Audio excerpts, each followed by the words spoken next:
Hi, my name is Greg Sweeney and I'm a commercial advertising photographer. I started my professional photography career in 1991, and in 2005 my then assistant Chris, we joined forces and became Motofish Images. Motofish Images was formed to deliver both stills and motion to both regional and national accounts. We specialize in people, lifestyle, and product photography. We have a 4,000 square foot studio based in Redmond where we do a lot of the product photography. We also shoot autos, and in the studio we shoot a lot of our automotive accounts, both for editorial and for commercial clients, although the vast majority of it is editorial clients. Right three low. Thing feels like we have a left rear going down. Today I'm going to show you how to shoot a vintage 1976 912E in the studio.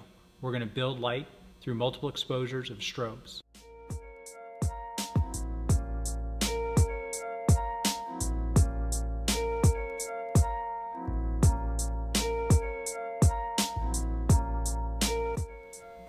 So we've got the car in the shot. Now we got to set the camera angle. The camera angle is super important because once we establish that camera position, it's not going to move through the entire shot. We've decided to go with a lower camera angle. It typically makes the car look a little bit longer, a little bit better. So we've got that locked down. Once we've got that set, it's not moving. So the next step is setting up a folder structure. We've got a lot of shots to do with this car. We're going to have lots of multiple exposures. So we'll get a folder structure set up on the computer, and then every shot we have will go to those folders. So then when we go into post, we know exactly what we need to put together.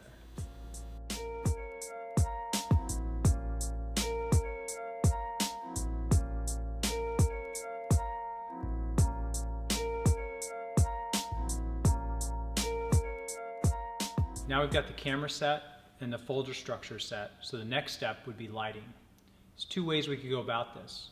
We could use continuous light, where we paint with light throughout the entire exposure, or the way we're going to do it, which is with strobes. We're actually shooting with strobes today because we're in a daylight studio. We have no way of blacking out the entire studio, which is what you need for painting with light. So we're going to do multiple exposures building strobes. So this next light, it's probably the most important light. We're going to use this light. It's a single source. We're going to move it throughout the shot, making multiple exposures, basically painting with light. Those exposures are then going to be used in post-production to create the final image. We're going to primarily focus on the outline of the car, the front and the back. Then we'll still have to move on to how we're going to photograph the wheels, the surrounding, and the background.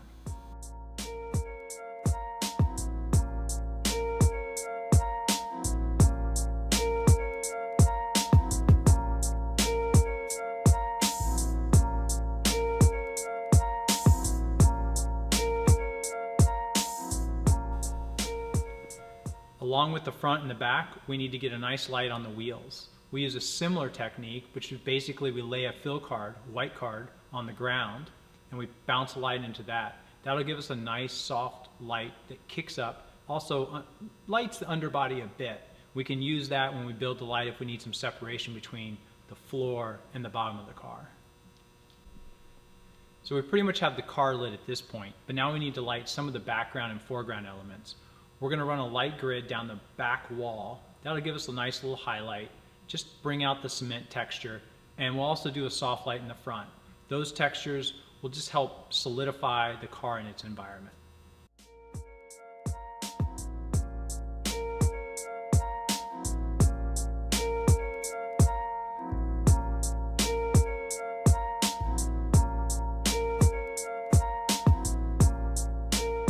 So for this video, we're just doing this one shot, just a side profile sort of hero shot. For most editorial shoots and commercial shoots, we do a number of detail shots, both details of the outside of the car and the inside of the car.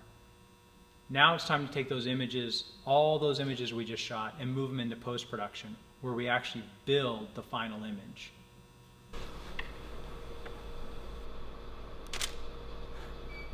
Now that we have all of our images captured, we'll take those files, we're going to move them onto a hard drive and take them into our edit suite. Traditionally, if this was a big job with lots of photography, we probably would send this out to professional retouchers. But because we're only looking for one final photo here, we'll just keep this in-house and use Photoshop to do our manipulation. Photoshop, we'll use basic tools in Photoshop. We'll basically have each image will be layered, and then we'll blend that image back using the eraser tool. The eraser tool just allows us to take out the parts that we don't want and keep the parts we do want from one layer to the next. In advance, when we shot these images, we actually did a color card. We had to color balance all the photos so that when they are blended together, they look seamless and you see no color changes. The lighting's the same, and that will give us our best final image. So now we've taken all those images, we've blended them together to produce this one final hero image.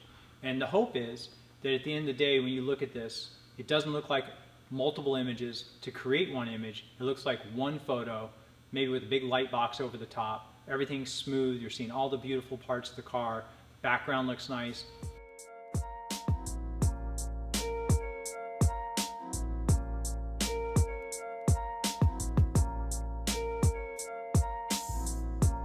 And this is the final image.